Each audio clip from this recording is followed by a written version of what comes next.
Olá, pessoal. Já são 8h30, né? Vamos iniciar. Para quem chegou aí no horário, né? A gente cumprir nosso horário, não se estender demais. Justamente porque o foco são mais, né? As mamães, os papais, então fica todo mundo meio que com as crianças. Então, para quem não me conhece, né?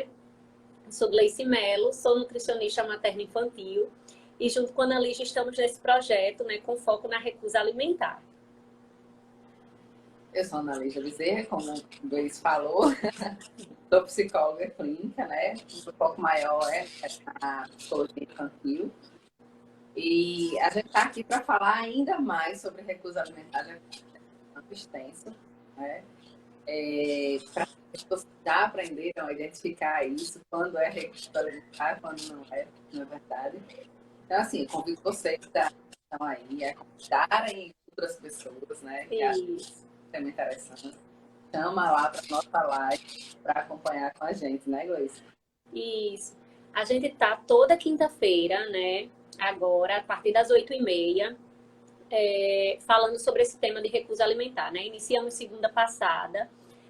O vídeo está gravado, o vídeo também está no nosso canal do YouTube, tá? É o Instituto Brincar e Nutrir no YouTube. E tem também nos nossos Instagrams, né? Tanto nesse como de Ana Lígia, vocês podem ver lá. A live passada também ficou salva, que foi quando a gente iniciou, né, sobre nesse tema, né, mais focada nesse tema.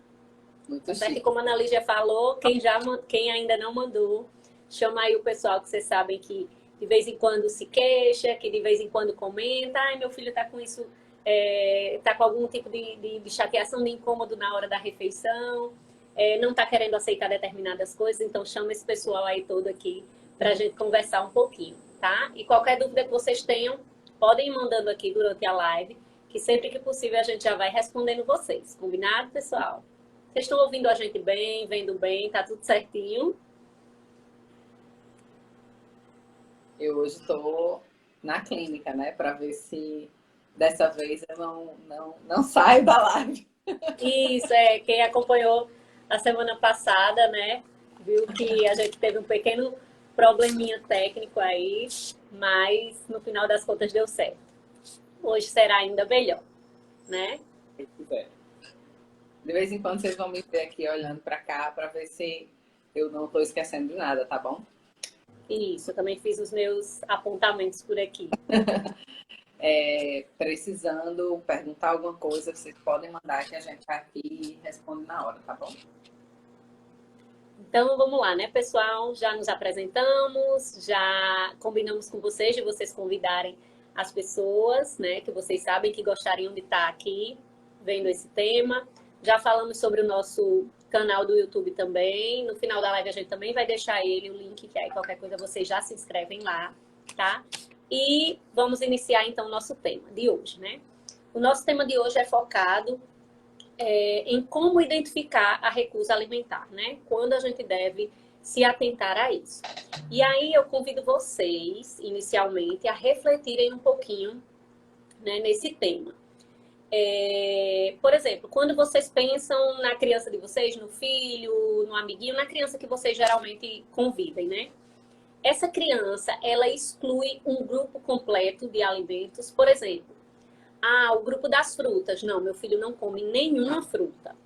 Ou então, o grupo dos legumes. Meu filho não come nenhum legume. Né, dos legumes e verduras que geralmente acontece. Então, assim, ou então, por exemplo, não, meu filho come banana. É a única fruta que ele come. Ou então, de legumes e verduras, a única coisa que ele come é a cenoura, se for no arroz, ou então uma verdura que tiver ali no feijão e eu machuque para ofertar. Então, vamos refletir nesse ponto, né? O primeiro ponto para reflexão seria esse: eles excluem um grupo todo ou selecionam um ou outro alimento muito específico daquele grupo. Outra coisa para a gente refletir: minha criança só come algum grupo de alimento naquele tipo de preparação. Por exemplo, meu filho come carne e frango. Peixe ele não gosta, camarão não é nosso hábito, carne de porco, Ave Maria, Deus me livre, é carregado, nunca nem vi. Enfim, né? As outras proteínas, fígado não é nosso hábito, ovo muito raramente, ele só come carne ou frango. E como é essa carne ou frango? Não, só pode ser assada ou grelhada, naquele aspecto dela ficar seca, né? Assim, mais seca. Ou na airfry, por exemplo, né? Não come carne com molho, não come frango com molho. Então, assim, come 2 tipos de proteína ainda, mas muito especificamente no modo de preparo. Só come naquele modo de preparo. Um sinal de alerta aí pra gente se atentar. Outro exemplo. Meu filho só come alguns alimentos de determinadas cores. Como assim, inglês? Por exemplo, só toma suco se for suco amarelo, né? Só come o arroz se for o arroz todo branco. O macarrão todo branco, sem molho, sem nenhum acréscimo de nenhum tipo de verdura, sem nada desse tipo. Outro ponto para a gente se atentar. Ah, come feijão, mas só se o feijão não tiver nada, for cozido só na água e no sal. Então, outro ponto para a gente se atentar. Outro ponto para a gente ficar com o sinal de alerta ligado. Meu filho come determinadas preparações, mas só se for preparada por determinada pessoa. Por exemplo, meu filho come feijão, mas só come o feijão que a mamãe faz. Se for para casa da avó, se for para casa de um tio, se for num restaurante, não come feijão. O único feijão que ele come é o preto, aí já associa aquela questão da cor, e é o que a mamãe faz. Aí já associa a questão do tempero, né, da especificidade daquela preparação. Meu filho come cuscuz, mas só come o cuscuz que a vovó faz. Só come cuscuz na casa da avó. Né? Não come cuscuz na casa da tia, não come cuscuz no restaurante, não come o cuscuz que a mamãe faz. Então, isso são sinais de de um início de uma seleção de alimentos, que pode parar ali em um determinado grupo, em um determinado alimento, em uma determinada cor, né? E não avançar, ou pode ser muito maior. Então, isso já são sinais que a gente precisa começar a parar e refletir. Né? Às vezes é uma coisa que não. Meu filho come banana e maçã e ele come cenoura e chuchu, por exemplo. Então, eu não me preocupo, porque fruta e verdura ele come. Mas aí você tem que começar a associar quanto de verdura e frutas ele come. Né? Com que variedade, em qualquer preparação, aonde ele tiver, se tiver essas frutas e verduras presentes, ele come, né, com tranquilidade ou não. Tem que ser daquele jeito, preparado por aquela pessoa, daquela cor, né? Naquele aspecto. Às vezes é um prato que ele só come o feijão se for naquele mesmo prato. Ele só come a carne se for feita daquele mesmo jeito. Então, tudo isso são alguns dos primeiros sinais que a gente precisa se atentar. Às vezes, até bem menos que esse, né? A gente já começa a perceber. Né? De repente, por exemplo, na introdução alimentar, a gente faz, nosso filho come, sei lá, uma variedade de 10, 12, 15, 20 frutas. E aí, de repente, ele começa a minimizar. Quando eu vou ver, ele só tá com 5. Eu demoro a ofertar determinada fruta, ele já demora mais a aceitar. Então, tudo isso a gente já precisa se atentar. Porque, como a gente citou na live passada, algumas coisas voltadas para essa questão da seletividade e da recusa alimentar, a gente, enquanto pais e cuidadores, acaba colaborando muito. Né? A gente sabe que a criança não aceita tão bem determinada fruta, sabe que ela não aceita também determinado legume, eu vou deixando de comprar, eu vou deixando de ofertar, né? Como diz aquele ditado, ai, fugiu agora. Quando a gente está presente, quem não é visto não é lembrado. Né? Era isso que eu queria falar. Então, às vezes, realmente, meu filho até comia beterraba, mas faz tanto tempo que eu não compro, ele nem lembra mais, né, o gosto. E né, também, Aline? a partir do 18º mês, né, 1 ano e meio mais ou menos, a necessidade calórica da criança diminui.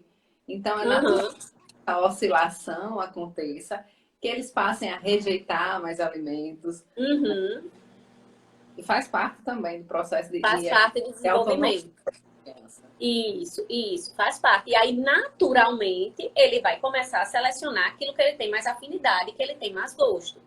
Se a beterraba foi algo que foi bem presente na introdução alimentar, você tinha com frequência, ele fica com aquela memória gustativa, ele fica com aquilo. Então, na hora que é ofertado novamente, ele ainda tem a lembrança, pode reaver. Mas quando não, eu dei uma vez na introdução alimentar, nunca mais eu dei, quero ofertar de novo depois de um longo tempo, É literalmente aquilo, quem não é visto não é lembrado, a criança não lembra, não reconhece, aí não vai muito com a cara da textura, da cor, já não gostou muito, então já muda aquele tipo de aceitação. Isso acontece muito com os verdinhos, né? Geralmente quando eles veem um coentro, um pedacinho de pimentão, né? Uma abobrinha, um brócolis, algo assim. Mais pro verde, o verde é uma coisa que tende a trazer uma rejeição, né? Até porque em algumas folhas a gente tem um sabor mais amargo realmente. Então eles associam que tudo vai ter aquele sabor mais amargo. E eu vou até além. Eu acho que quando a gente começa a introdução alimentar da criança, do bebê, que aí por volta dos 6 meses, normalmente é uma comida sem sal. Então, quando a gente faz uma comida só para a criança. E aí a Uhum. gente tende a colocar muito mais coisa que a gente não está acostumada a comer no nosso dia a dia. Sim, E aí, quando ela passa a comer o que a gente come, aí diminui muito a quantidade de coisas, a variedade a de alimentos. variedade. A variedade. Porque aí você faz uma comida só, e aí Exato. geralmente aquilo não é do seu hábito, você não inclui para você, você não vai fazer só para ela separado. Começa a selecionar também. Foi isso que a gente também falou na live passada, né, Aninha? Essa questão do quanto a gente pode influenciar nessa seletividade, certo? Outra coisa que eu queria dividir com vocês, né? Daqui a pouco a Aninha vai trazer algumas dicas bem interessantes para a gente, é a necessidade da gente se atentar e ver alguns sinais para a gente saber quando aquilo é uma seletividade alimentar ou quando já está evoluindo para uma dificuldade alimentar, tá? Então, a gente generaliza que todo mundo é seletivo alimentar, que todo mundo é uma questão comportamental, pelo meio que vive e tudo mais, mas a gente não se atenta muitas vezes, né, a algumas coisas importantes. Então, quando a criança, eu até separei aqui, deixa eu deixar aqui mais à vista. Quando a criança ela é realmente mais seletiva, a variedade diminui, né, dos itens, é natural. Ela já está mais seletiva, ela começa a fazer essa seleção. Mas na dificuldade alimentar existem alguns graus. É importante também que a gente veja se, né, na questão da mastigação tá tudo ok, na questão que a gente pode ver isso com a fono, por isso essa importância, né, de acompanhar com outros profissionais também, a gente precisa se atentar a isso, né, ver se a criança não tem nenhum problema com relação à deglutição, se ela come bem, se ela mastiga bem, isso é importante a gente ver, né. A gente não pode generalizar que, como a Aninha falou, né, a partir do 18º mês, a gente já começa a ter essa seleção, essa autonomia maior, mas aí a gente não precisa generalizar que é tão comum ter essa fase de uma certa recusa alimentar, de uma certa seleção alimentar, que a gente acha que tudo que acontecer dali para frente é o normal, né? É normal deixar de gostar disso. Eu também não gosto, né? E aí a gente vai normalizando demais aquilo e só vem perceber algum grau, o grau da dificuldade alimentar quando a criança realmente já está perdendo peso de uma forma importante, quando a criança visivelmente está mais desnutrida. E essa desnutrição ou essa alteração não precisa ser necessariamente só na questão do peso, não. Às vezes é uma criança que está até acima do peso, porque consome outros tipos de alimentos, né? Mas está desnutrida porque está com uma deficiência de nutrientes aí importantes. Então é bem importante que a gente se atente a isso, né? Que a gente veja até que ponto é só uma seletividade, ela só seleciona algumas coisas, é normal a gente escolher algumas coisas que a gente gosta mais, né? Termos as nossas preferências. Mas essa criança é sadia, essa criança brinca, pula, faz, acontece, ela não cansa com facilidade, é uma criança bem disposta, né? Então a gente está num grau de seletividade que é importante também a gente intervir para que não evolua, mas que a gente não espere chegar num grau de dificuldade alimentar para procurar ajuda, né? Porque aí vai ser bem mais difícil. Às vezes já é uma criança que tem uma neofobia alimentar, que ela não tolera sequer que você bote no prato dela, né? Quanto mais comer.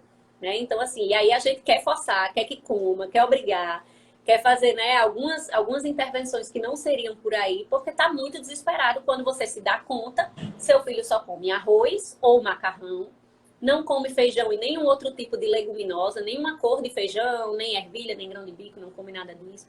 Proteína só come a carne e o frango, como eu falei lá, mas de maneira muito seca, né? No café da manhã só tomo leite ou mingau, dependendo da criança.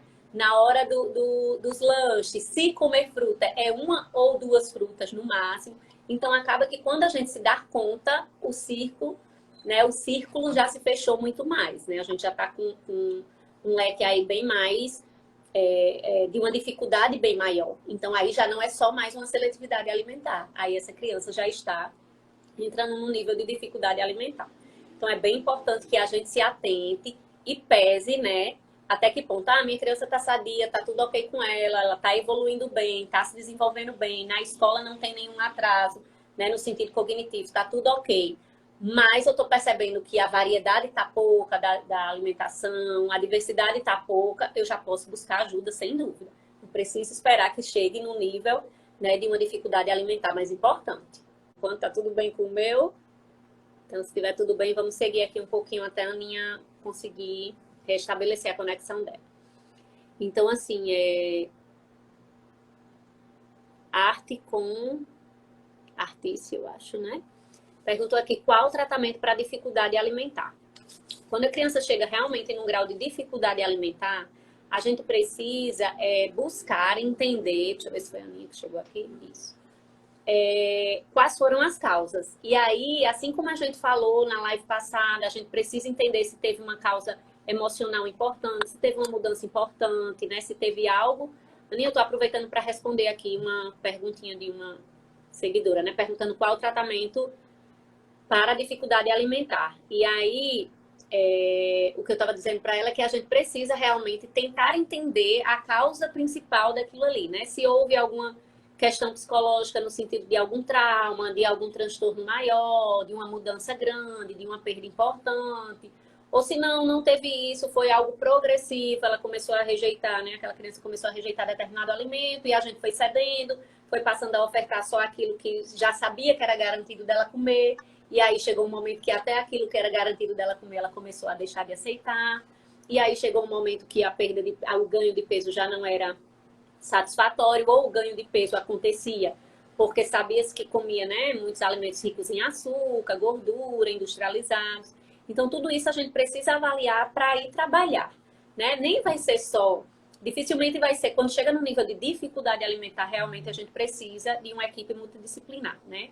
Nem vai ser só a psicóloga que vai conseguir restabelecer tudo, embora possa ser, né, ter um fundo emocional importante, mas nem vai ser só a nutricionista que vai conseguir reorganizar tudo, porque às vezes tem outras causas aí por trás que, por mais que a gente faça essa terapia alimentar, a gente não consiga simplificar, então a gente precisa ver todo o histórico disso, inclusive a relação atual, né, da família, do conjunto em que essa criança está inserida, como é que funciona essa logística com a alimentação, né?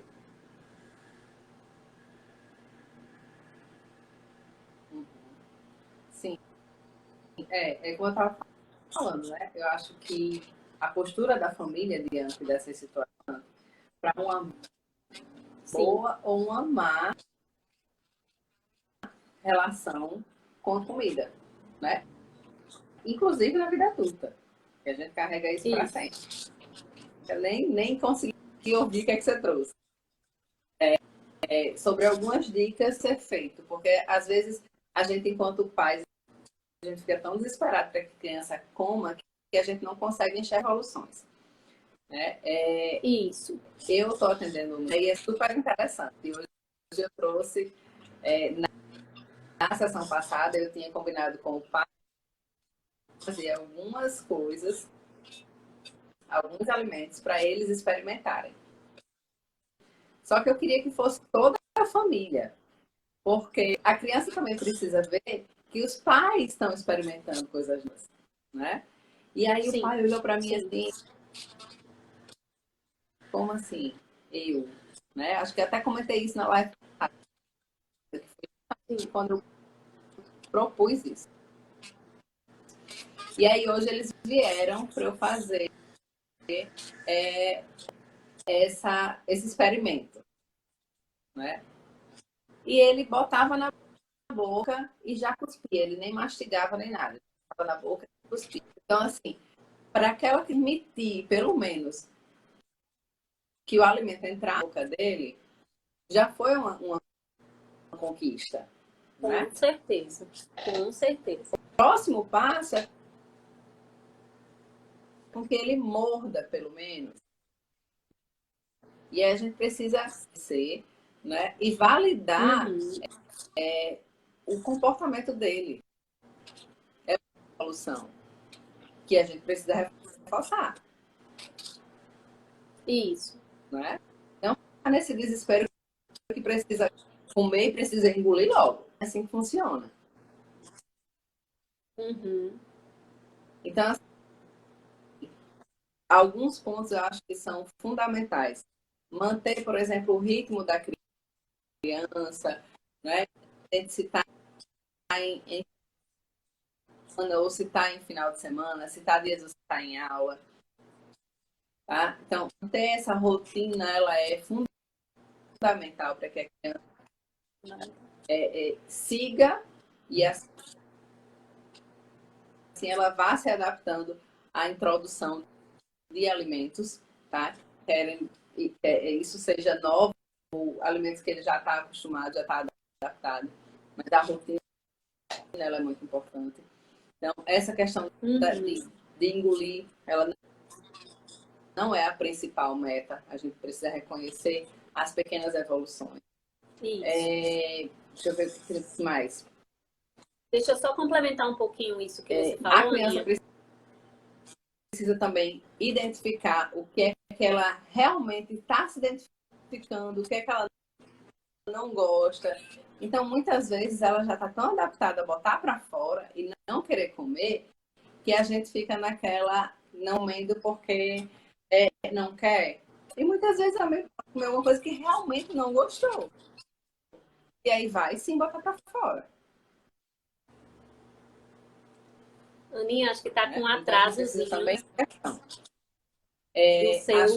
da sua voz. Eu acho que eu falei e você não me ouviu, né? Que eu queria só complementar um pouquinho nessa questão de manter a rotina. Porque às vezes, o que acontece? Às vezes, eu percebo isso muito também, né? Nesse processo de terapia alimentar, às vezes a gente faz as visitas semanais, então faz aquele acompanhamento semanal com a criança. E aí a criança só volta a ter contato com aquele alimento novamente no dia que eu vou, uma semana depois. Então, a gente fica querendo que a criança já coma imediatamente. Obviamente, ela não vai comer. A gente precisa entender que é um progresso e é um processo, né? A gente precisa respeitar esse tempo, mas a gente precisa voltar a expor o alimento. Sem obrigar, sem nada disso. Se a criança começar a tolerar aquele alimento no prato, já é um ponto positivo. Se a criança conseguir tocar, se a criança conseguir cheirar, se ela levar até a boca, então tudo isso é um ponto positivo, né? E aí, às vezes, a gente fica na expectativa ou então quer esperar chegar na próxima consulta, porque aí a Nutri vai fazer a criança comer.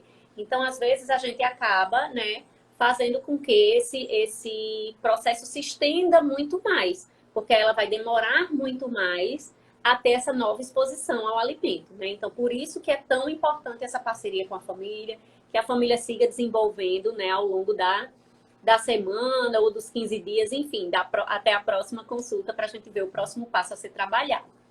Tá certo? A Aninha caiu novamente, eu acho. O dela estava um pouquinho em atraso, ela saiu. Aceitei ela aqui novamente. Vamos aguardar ela voltar. Mas era só para complementar o que você estava falando. É porque estava em atraso, Aninha. Eu falava, aí você demorava a ouvir, né? Assim como você falava, eu demorava a lhe ouvir. Mas era só complementando aquilo, né? Só dizendo o quanto é importante a gente manter, porque se esperar, só vai ter contato de novo no dia que for para a Aninha, só vai ter contato de novo no dia que for para a Gleice. E aí ficou aquela lacuna gigante, vai ser muito mais difícil que a criança tolere aquele alimento. Sem dúvida. Não é isso? Tô caindo mais acaba, mas vamos lá. Bom, tá dando certo. Agora já voltou ao normal. Acho que outra dica bem importante é levar a criança à feira para que ela possa escolher, né, os ingredientes, participar do preparo desses alimentos, né? Acho que, como eu estava falando, engolir é a última etapa da aceitação, tá? E nem sempre ela é a mais importante. Uhum. como também falado, a refeição ela é muito mais do que a comida. Muitas vezes é o único momento em que a família está junto, parte de algum momento em conjunto, né? Então, por que não fazer com que esse momento ele seja um momento mais prazeroso? Né? Vai muito além do que vamos sentar e comer, e ponto final. Uhum. Tá? Tem muita coisa, a hora da refeição não é. Mas, gente, como eu tô falando, às vezes é o único momento que está todo mundo reunido. Uhum. Então, fazer desse momento comentários positivos, reforçar que aquela criança está experimentando alguma coisa. Acho que isso é muito mais saudável do que a gente ficar naquela de hora da refeição meio e ponto final. Porque Isso. precisa ser um momento prazeroso também. Trazer outros assuntos leves, Não sei se eu né? estou falando isso, mas... Exatamente.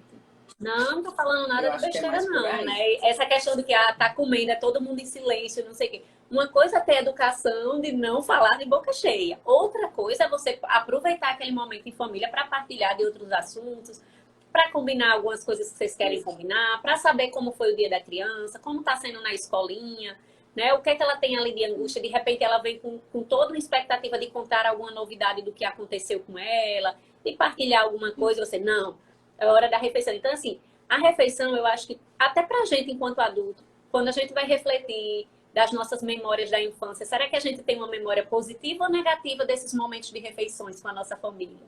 Né? Geralmente, assim, quem tem família grande, que tem os avós e tudo mais, você fica pensando, ai, como era bom quando a gente se reunia no São João, no Natal. Então, assim, não precisa ser só nesses não precisa ser só nesses momentos festivos que a gente tem uma lembrança positiva com relação à alimentação. Pode ser no dia a dia, sua lembrança positiva pode ser, eu amava quando eu almoçava junto com meus pais e meus irmãos em casa. Então, assim, geralmente era um momento tão bom, né? Tão bacana.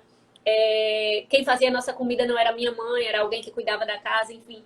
Mas fazia com tanto amor, com tanta dedicação. Então, assim, não precisa ser necessariamente o que se faz o quão ideal é aquilo, o quão perfeito, arrumado, chique, cheio de coisas diferentes, não. É o básico, é o arroz e o feijão do dia a dia mesmo, né? Mas assim, o quanto é importante que esse momento seja um momento leve, que traga, quando a gente diga vamos almoçar, a criança já venha feliz para a mesa, né? Porque eu já tenho um paciente que era isso. Se falasse a palavra almoço, pronto, era terror e pânico, a criança já começava a chorar. Ou se visse que já estavam se organizando para levar a refeição à mesa, ou arrumar a mesa, a criança já entrava em pânico, em desespero. Então, assim, imagine uma coisa que você faz todos os dias, porque todo mundo almoça todos os dias. Independente do tipo de almoço, todo mundo come todos os dias, várias vezes no dia. Então, isso é uma coisa que causa um pânico para ela, né? Uma criança dessa não está só num processo de seletividade alimentar, né? Ela já está numa fobia importante. Então, a gente precisa avaliar a causa. Né? É bem importante que a gente se atente a isso. Exato. Ó, alguma pessoa colocou aqui, é importante se trabalhar toda a família. Sim. Sim, é um processo coletivo. Não tem como trabalhar a criança sem trabalhar a família.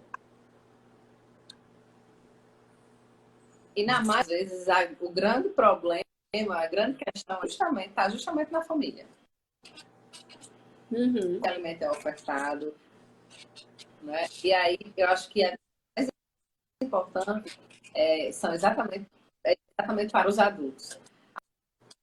Aprender a gerenciar as expectativas. Isso. Né? Porque a gente cria uma expectativa muito grande e aquela criança simplesmente vai tudo. E aí Isso. a maneira como a gente está colocando muitas vezes é errada. Uhum. Então, vou comer porque minha mãe fez tanto carinho, né? Vai só esperar fácil também. Nem sempre é o melhor caminho. Sim. Né? E isso é muito importante, porque a criança não quer comer aquele alimento saudável e a gente empurra algo que é mais fácil para a criança, até para que ela se alimente. Não é porque a gente quer o mal, não. É porque a gente quer que ela coma uma coisa que não é tão saudável. É porque a gente quer que ela se alimente. E para isso a gente faz qualquer coisa. Uhum. Então, precisamos ter esse hábito de compreender que muitas vezes é melhor que a criança coma pouco, né? Coma um pouquinho, mas que coma algo saudável, do que fazer como outro. Encher o bucho de uma comida que não é tão saudável assim.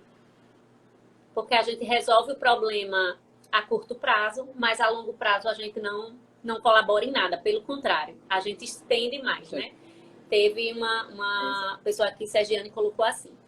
Esse é um assunto muito pertinente. Fui uma criança e adulta muito restrita. Tenho mudado os hábitos aos poucos, de poucos anos para cá. E convivo hoje com uma filha na mesma situação. Então, assim, o quanto é importante que a gente enxergue que aquilo que não é legal para que a gente hoje, enquanto adulto, consegue identificar que não é legal, né? Que traz um transtorno no sentido de cobrança, de que eu preciso melhorar, de que eu sei que isso não é legal, porque ela teve que aprender sozinha isso hoje, né? E aí agora ela convive com a filha que também está assim, então o quanto é importante tentar minimizar desde a infância, né? Hoje eu atendi uma criança que estava completando 6 anos hoje, né? Por coincidência. Mas aí ela veio porque a mãe trouxe, mas a mãe veio assim, não com o pé atrás, mas ela já veio preocupada porque o pai, tipo assim, o que é que você vai fazer na nutricionista? Essa menina não come, né? Então, assim, quando nem os pais acreditam que tem jeito, tipo, oh, ela já tem 5 anos, e aí, né, já, no caso hoje 6, ela já ia completar 6, e não tem mais jeito não. Gente, como assim não tem mais jeito? A criança só tem 6 anos, né? Ela tem uma vida pela frente. Não adianta a gente esperar, achar que o tempo vai resolver as coisas, porque nem sempre vai, né? Então, assim, aprender sozinha na marra vai ser muito mais difícil. Nessa questão dessa criança de hoje, ela já tem uma irmã adolescente, que hoje a irmã adolescente está precisando fazer, né? Está precisando ser bem mais restrita na alimentação. Por quê? Porque construiu hábitos não saudáveis, né? Está obesa no nível, né? Quase de morbidez, até para a altura dela. Então, tá de 15 para 16 anos, né? Vai fazer 16 anos no próximo mês, e aí fica naquela, além das questões da adolescência por si só, né? De autoimagem, do que ela vê e tudo mais, tem toda essa questão de um hábito muito errado, então é muito sofrido. É assim, ela vê o alimento, ela chora de verdade, porque ela não queria comer aquilo, ou porque ela queria comer outra coisa, se sente privada, se sente excluída. Então, coisas que a gente na infância tem como resolver, ou tentar resolver, pelo menos, se esforçar nisso, e ter uma persistência nisso, para que sejam minimizados, na adolescência muitas vezes dá uma travada, né? E aí tem adolescentes que não vão se importar, e vão seguir, mas tem adolescentes que vai virar uma grande barra, né? Aquilo ali vai se transformar num problema de uma dimensão muito maior. Então, por isso a importância da gente realmente, né, se atentar a esses sinais e o quanto antes começar a agir. Ah, foi com 1 ano e meio que você percebeu, foi com 2, foi com 3, foi com 4, foi com 5, foi com 10 anos que você percebeu que não tá legal, já procura. Não precisa esperar essa criança ficar adulta, não, para ela resolver sozinha. Porque vai ser muito mais difícil, né? Estender um problema que a gente pode tentar minimizar.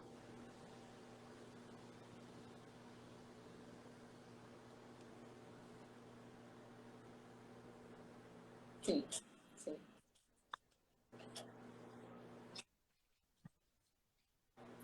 Como tudo, sabe? E a gente percebe, na clínica, a gente percebe muito isso. Não só nas que não. Qual o problema?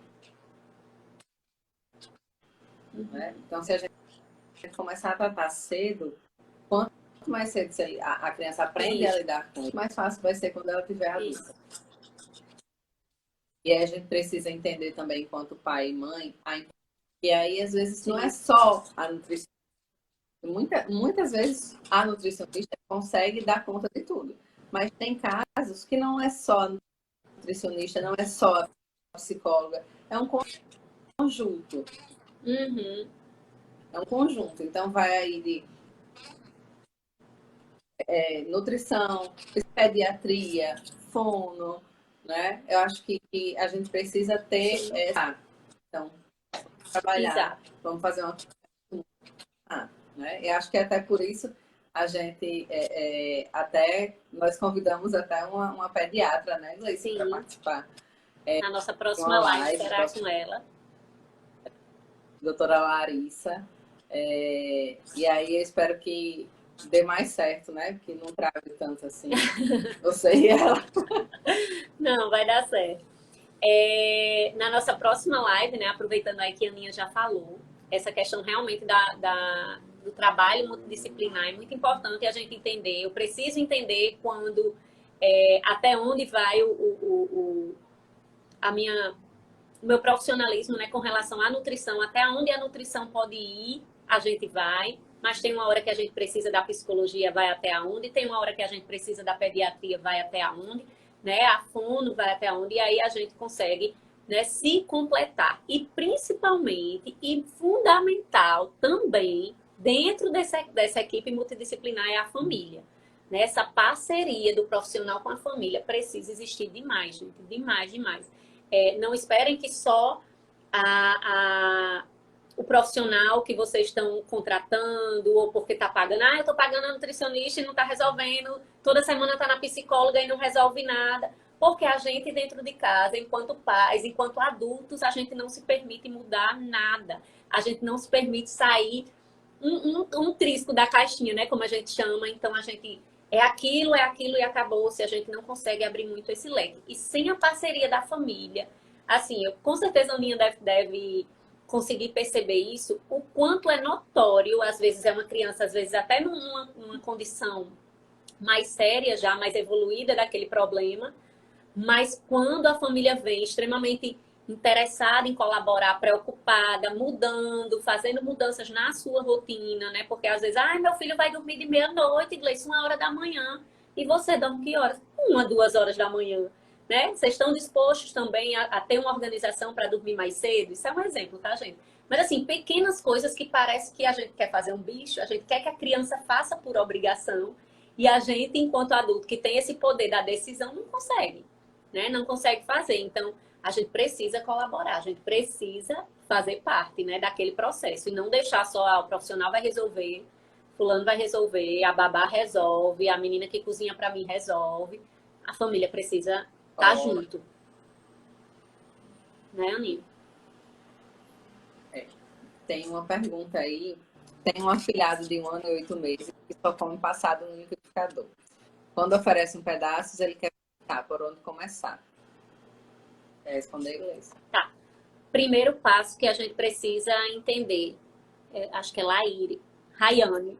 O primeiro nome eu não entendi. Laíre e a Rayane, né, eu acho. Rayane, o primeiro passo que a gente precisa entender. Essa criança sempre comeu liquidificada, ela nunca comeu pedaços sólidos. Ela consegue mastigar realmente. Então, o primeiro passo seria zerar a possibilidade de que ela tenha alguma dificuldade na mastigação e na deglutição. Com 1 ano e 8 meses já é uma criança que precisa falar as suas primeiras palavrinhas, às vezes 2, 3, né? Esse tempo bem certinho do número de palavras, de montagem de frases, a gente vê direitinho com a fono. Mas seria o primeiro passo. Ter a certeza e a convicção de que nesse quesito de algum problema com relação à mastigação, deglutição, ela não tem. Tá tudo ok. Tá tudo ok com relação a isso? Como é que é a realidade da família? Essa criança presencia outras pessoas comendo? Essa criança vê outras pessoas mastigando? Ou ela come geralmente sozinha? A pessoa que prepara a comida dela prepara e depois, né, e oferece a ela e depois vai se alimentar? Então, tudo isso é importante. A criança, às vezes, não aprendeu a mastigar. Então, a gente precisa fazer primeiro esse treinamento do que querer de cara obrigar que essa criança já coma sólido, porque pela idade ela já teria idade para comer, com certeza ela já teria realmente, né? Comer em pedacinhos, comer pegando, enfim. Comer os grãos, ela já teria idade para não ter nada nem machucado. Quanto mais passado no liquidificador. Mas ela foi ensinada e instruída assim, né? Então é difícil para ela, quando vem alguma coisa, um pedaço mais sólido na boca, ou ela tem a sensação de engasgo, ou ela tem a ânsia realmente. Então a gente precisa ter certeza que tá tudo ok fisiologicamente, tá tudo perfeito? Tá. Então vamos investigar como é o dia a dia, o que é que acontece nessa casa, por onde a gente começar, e aí a gente vai evoluindo as texturas, né? Uma criança que só come passada no liquidificador, não vai adiantar eu querer dar um pedaço de carne grande e querer que ela mastigue e engula já. Para ela vai ser um estranhamento. A gente precisa ensinar realmente. Começar como se fosse o processo de introdução alimentar. De introdução alimentar. Seria, né, uma reintrodução. Tudo amassado, e aí vai evoluindo esse amassado em mais pedaços, ou cozido de uma forma mais cozida para ficar um pouco mais macio, e aí a gente vai evoluindo a textura. Seria um próximo passo, sim. tá? Mas primeiro zerar a possibilidade de que tem alguma dificuldade de deglutição. É provável que não, mas ela foi habituada àquilo, então ela realmente não sabe mastigar. Tá certo? Deixa eu ver se teve mais alguma pergunta.